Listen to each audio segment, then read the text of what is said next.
on, guys? Tori Kravitz here from KNOTFEST at Slam Dunk South with the one and only Creeper. So much black leather to be expected. How are you all doing? Doing good, right? You guys doing good? Real good, real good. Yeah. Yeah, good. Really good. I'm glad no one said no. I would have so much concern because it's such a good day. So beautiful outside. So how was the set? How's everything going? Well, we haven't played yet, so it's coming soon. I've been stuck in this tent all day, man. I know. So we've been kind of doing press all day. We've met some people today. It's been cool. We play in about 2 hours, I think. So it's been a while since we played this late at Slam Dunk, I think, right? Double microphone. Yeah, we like. Do you know what's really funny is on my Facebook earlier on, it popped up with an 11 years ago like throwback. Wow. And it was Slam Dunk, and it was in mine and Will's old band, Our Time Down Here. And I was stood side stage watching Lower Than Atlantis. Wow. And that's my story. Thank you. So Ian's lost his voice, by the way. Yeah. So if you It's hear all us like fucked up. kind of laughing, just for no reason as well. I mean, right? you all went I mean, pretty for hard bullying. at the Heavy Music Awards yesterday. Could Yes. that be the culprit? No, Yeah. no. It wasn't. I don't think it was, right? Or were you just screaming and shouting about the album announcement that happened yesterday, the new single that came out, Cry to Heaven? That is it. I was crying to heaven. So much that you've lost your voice. And It's gone. We gotta talk about this song, by the way, because it is so sick. I feel like you all have like fully embraced your like theatrical goth meatloaf era. You know what I mean? And the key change, so good. So tell me a little more about this song and what this is kind of marking as the new era of Creeper. I think for us it was like trying to hark back to a time where things were more theatrical, more fun. Like a lot of like what me and Ian grew up with was Jim Steinman and Sisters of Mercy and bands like that. Glenn Danzig was a big influence on these songs. The first 3 Danzig records are a big influence on this record in general. And obviously it's the first time Jake's played on the full length with us. Like and Yeah, round of applause. give it up for Jake, everyone. It's incredible watching him perform and make the songs his own as well. You talk about that, Jake. Go on. Hi, Jake. Yeah, first record. We recorded it with Tom Dalgetti, the super producer, isn't it? Yeah. And it's been a really good process trying to get involved with all of this. I think it's going to be a great record, and I'm really looking forward to seeing what everybody kind of thinks of this. I think it's our most adventurous sound yet, and I'm being a bit biased, but I think it's our best record yet as well. So it's not because of me, but yeah. I mean, I'll tell you what, we were in the van on the way to the Heavy Music Awards yesterday when I got the news that the song had come out, and you boosted my spirits so quickly. We were so tired that morning, and I was just like, ah! I'm ready for the day. So is more of that kind of energy to come, or is there going to be kind of ebbs and flows on the album? It's a lot of energy, yeah. I mean, there's some ebbs and flows. I mean, the first song is 9 minutes long, so you're welcome. 9 minutes long! Yeah. I love that. You're welcome. You're welcome. Is this like the Creeper Bohemian Rhapsody coming up, like a 9-minute song? I look forward to it. I don't know. Sean, what do you think? I feel it's like how Creeper should sound. Like it is Creeper how we've wanted it to sound for a long time. And working with people like Tom, working with Spine Farm, is be able to like put the ideas that Will and Ian have into like its most like ridiculous and the silly times, and yeah, it just embodies what we should be doing. I mean, I did get the vibe that you were having so much fun, and it felt really true to you. So it definitely came across. And now, I honestly, when was the last time we spoke? It's been years and years since we've done an interview. And I was just thinking back as I was writing my questions that we met at Warped Tour. And even back then, the fashion was so strong, and you've upheld it today here at Slam Dunk, and not easy conditions to be a fashionable goth. So for anyone out there who's aspiring to be as cool as you all, what are the top tips? What can they do? I wouldn't think we're not very cool. I don't think. I mean, I'm giving you the phrase today. Oh well, thank you. You are cool. I feel like there's a lot of cool bands at this festival, and a very kind of fashion-oriented bands. We're a bunch of fucking weird people, like in uniform, because But we're you're also weird. cohesive. Yes, we're cohesive, but I wouldn't say fashionable. We all have our own thing going on, and but yeah, I think tips to survive in this weather. I have terrible ones because we've been drinking all day and dying in this sun like you guys as well, right? It's crazy. So when we first met Tori, it was Warped Tour 2017. 17. No. Yeah? Was it 16 maybe? We just No, loved her. 16. She's just fucking great. Tori's lovely, so sweet. And yeah, we've been friends ever since. But that Warped Tour, you were in black every day as well. Yeah. So you styled it out too. I fit in with you all early on. You did, yeah, you Basically. did. Just been waiting for my turn, you know? Any day now. But yeah, I mean, you've definitely come such a long way, even since then. But the one thing I know for sure is you've always described your show, and to this day, as the rock and roll spectacular. Yeah. That's the way. So for anyone who has not witnessed this rock and roll spectacular yet, what could they expect at a Creeper show? What have you all been putting into the live shows lately? I saw dancers yesterday, by the way. Yeah. I've got my... Here we go. Whoa, surprise, You know what? Mike. Will's just being courteous. Just trying to help. I appreciate that. That's very nice. That's We very just nice. really want to make sure you're heard. But we had the dancers on the video shoot. Super lovely ladies. Did such a fucking good job. And we were like, you know what we need to do? We need to have them on stage. So we brought them along to the HMAs and they smashed it and they were super lovely again. You should have seen them before we went on stage, we were just doing what we do and having a drink, and they were working hard, rehearsing in the dressing room. I couldn't believe how professional they were. Yeah, they were so good. And I they just wanna brought so say, much. They taught me how to do some ballet dancing, and it was great. Would you like to show any of I it? have a great video of Hannah doing it. Hannah, do a little bit. There's genuinely not enough room. There's not enough room. Do it like a shrunk down version. Do it. Go on. Wait, give it up for Hannah Greenwood, everybody! The ballerina. Wait, I need to sing a Okay. song, don't I? So, yeah, I can't do the ballet stuff because I actually can't do that. But I did that. So that when they were doing the dance at the beginning, I did it with them. Oh God. Go on, Do do you it. want, do you want me It went to like this. fucking... You had it down. Okay, wait. 3. Wait, what?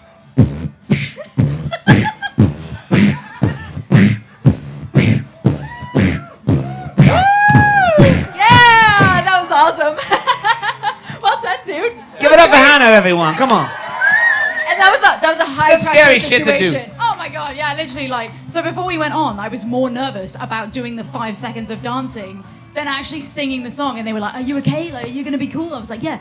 And I saw a video of it and I'm just like, dun, dun, dun, and then I just don't know what happens afterwards. So I'm rolled it out and was like, shit. Tori, the funny thing was, so Ian and I had to go and present an award to a scene queen. And we hadn't seen what was going on. We came back through and Hannah's just with all the dancers on the floor rolling around. Amazing. You got really into it then. Yeah, so I literally was doing it for an hour. I was just a horrible sweaty mess before we played. I mean, that's something that I think is so great about you all is you're not just musicians, you're performers. You know what I mean? I think that's kind of a lost art in rock that's starting to come back is putting on a whole show, not just playing your gig. I think in this country as well, we have a penchant for theatrics. I think My Chemical Romance worked first here more than they did in America over here.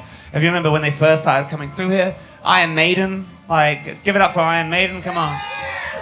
All that theatrical stuff we love in this country so much, and I hope that we do a tribute to lineage of things in this country, that Black Sabbath and all that stuff that came through that I loved so much when I was younger, and obviously you guys did as well. That we hope we're doing a kind of an homage to that sort of stuff. Sisters of Mercy, recently we've been kind of really referencing really hard in our videos and stuff, and to them as well, you know.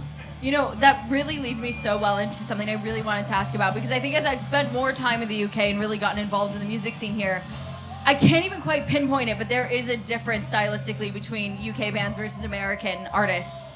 So how do you feel that your surroundings or the scene around you has inspired your music? What's so funny, Sean? I don't know, I feel like our music history extends a little bit longer, and Americans are always super curious about what we're doing over here, just because I think history-wise, everything kind of originates here with a bunch of white people being assholes over there and conquering terrible lands and stuff, and you know. Awesome, thank you so much. You're welcome. It's true though. But like, I think there's always that curiosity from America to what British people are doing. So whenever we go there, like they hear the accent, they just chat and they get curious about like the music side of things. I think more than maybe we do there. But everyone's really connected now by social media and stuff, so it kind of goes both ways. I mean, I just think you all are posh. I mean, yeah, like that's what everyone says about everyone from England over there, though. But like, I think America is like obviously, I think a lot of us, our culture like comes from there too. Like we look up to Americans so much. Like some of my favorite artists in the world and ours are like American artists. But I think what's different over here, I think, is there's a community aspect to this. Walking around here reminds me and Ian was saying earlier on. And all of us actually, like, were saying how much it reminded us of Warped Tour.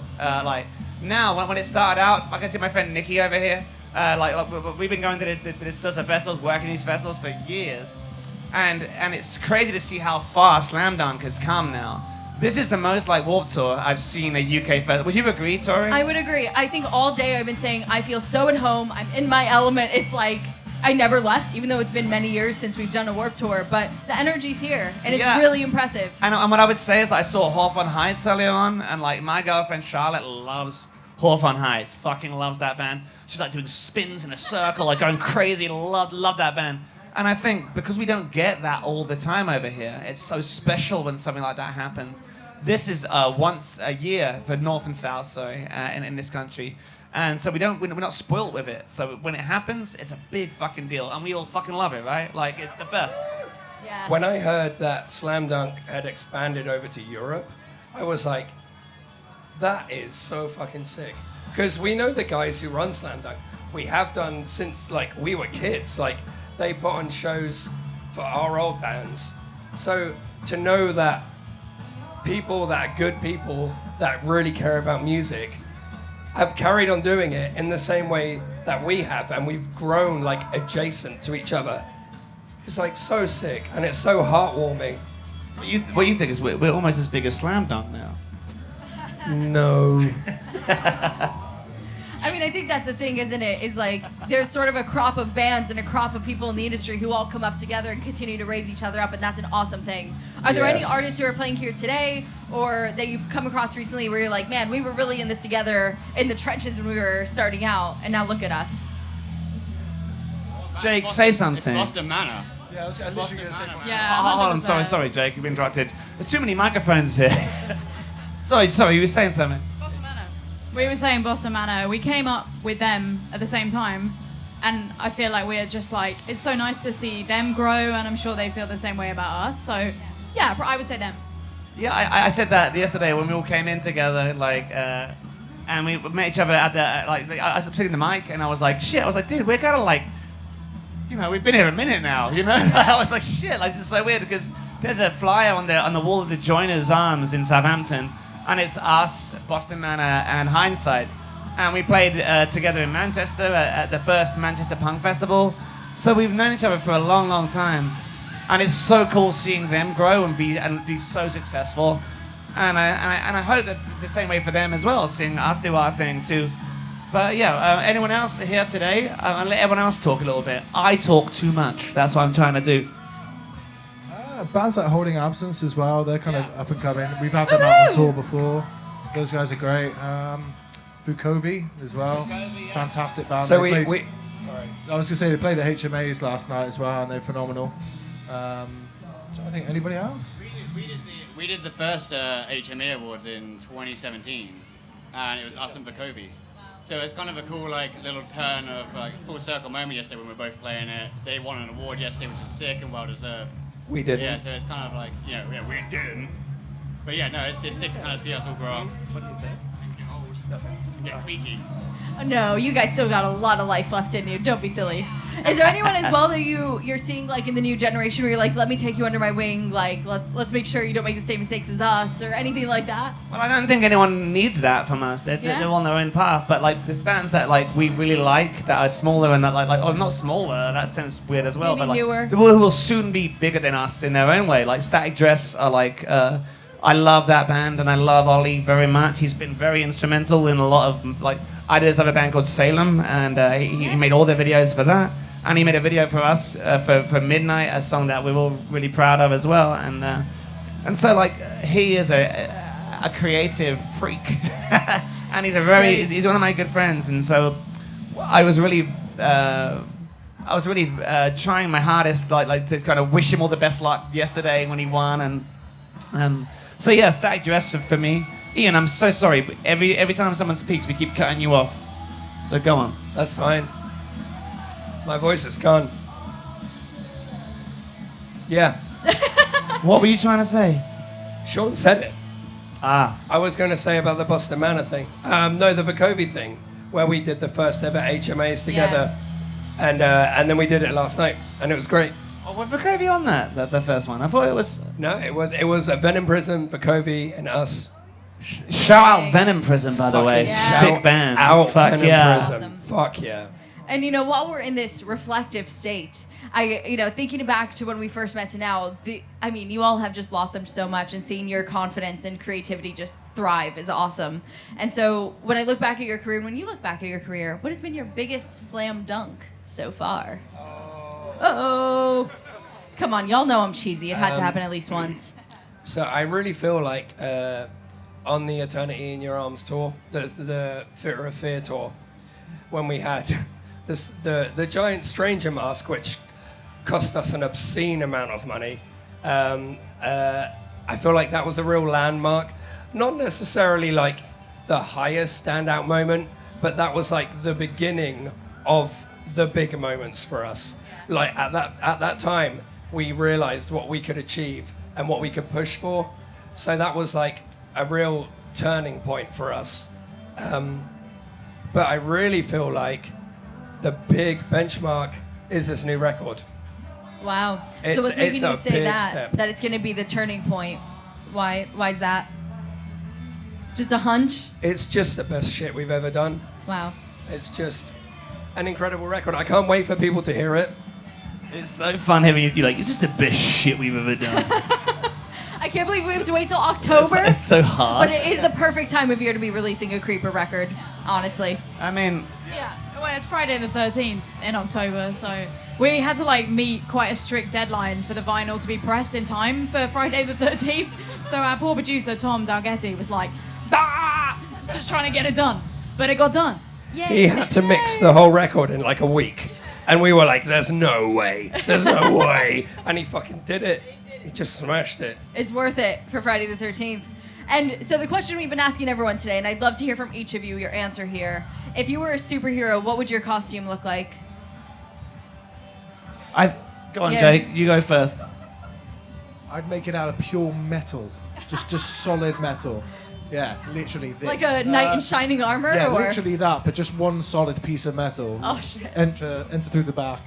Yeah, no canvases. I can't top that. I can't top that.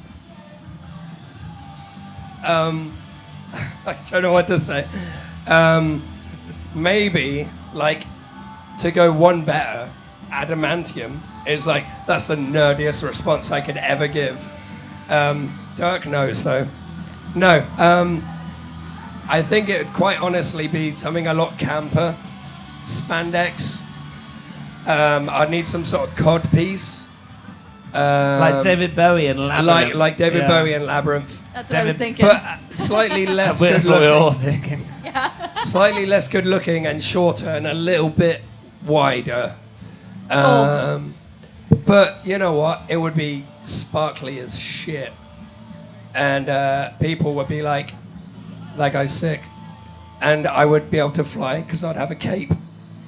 I feel like that's the kind of outfit I want to wear when I hear your new song as well, The to be honest cape. with you. Do you know what? The outfit will give me powers. I won't need powers to wear the outfit. The cape will give me powers. Amazing. All right, Will, you're up. We're on stage in 2 hours. So, mine would be a. Oh, no. Mine would be the material that a knight's like a chainmail sort of material, you know, like a chainmail. I was not expecting that. I was. You can tell he's had some time to think about Yeah, this. I had 2 people down. So chainmail, arrows can't pierce it. Because you're so concerned about the arrows. I'm always prone to arrows. You never know if someone might crossbow me. Be ready for anything. And you'll look great doing it. Yeah, I look fantastic. All right. I'm done in. Fantastic. Just bouncing off of those arrows. Okay, Sean. You're up. This is really hard after those fucking 3 answers. You could just say something really mundane. I feel like, knowing me, it's just going to be like a Hellcat Records band shirt, the same jeans I'm wearing now, and I'll just add an axe and a shield to it. I mean, that's pretty badass, And to be that'll be honest it. with you. I'm with it. Big Viking vibes. Oh yeah. I think mine would be purely invisible except my head. So I would just be a floating head. So like my entire body would be gone. Maybe the shoes actually. No. So like invisible from here. So I would just be shoes and a head. That would be so terrifying. People would walk into me and they'd be like, ugh, and I'd be like, ah. No one would want to fight you. No one would want to go near that. So you win, I think. But this wasn't a competition. Everyone crushed those answers. Thank you so much. Tori, it doesn't sound like it was a competition when you said Hannah won. Well, one in terms of like the battle, because like I'd be terrified. Oh yeah, me too. Yeah, but Will can't be hit But by arrows. then again, I was gonna say Will is like unstoppable, impenetrable. So it's a good fight. It depends.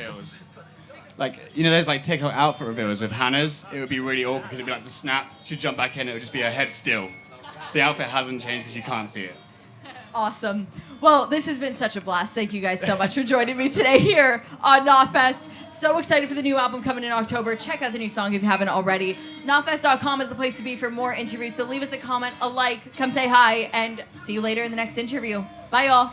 Goodbye, everybody.